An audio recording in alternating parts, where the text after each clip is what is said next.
kweli hapo. Ni wakati mwingine tena, karibu sana mpenzi mtazamaji wa CF Media.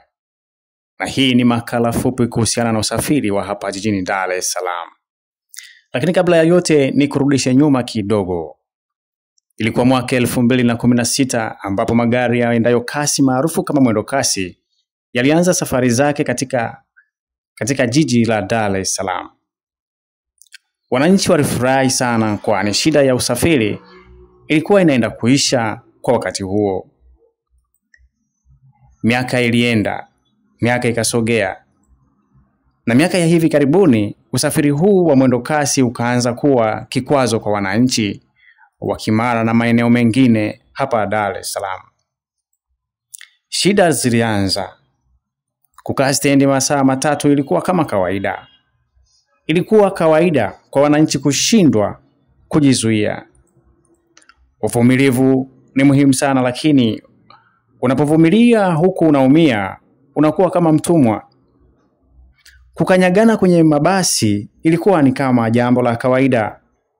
Kugombania kuingia, kusukumana na mengine mengi ambayo yalitia doa kwa usafiri huu wa mwendo kasi. Mwisho nguvu ya umma ilishinda mara baada ya kupaza sauti.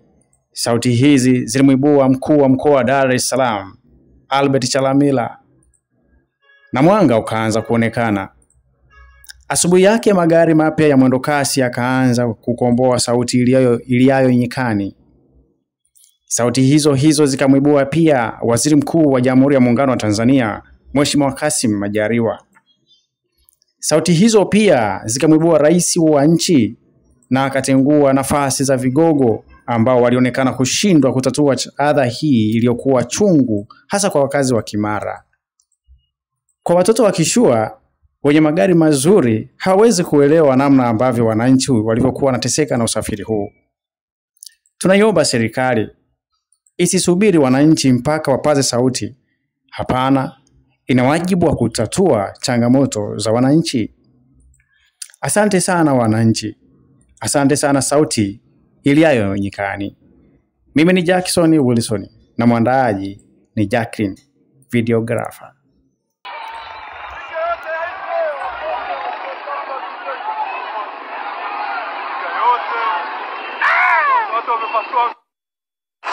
Mimi nilikuwa nayo. Nipeleke gerezani. Unasikia? Gerezani kumetulia. Kumetulia askari wako.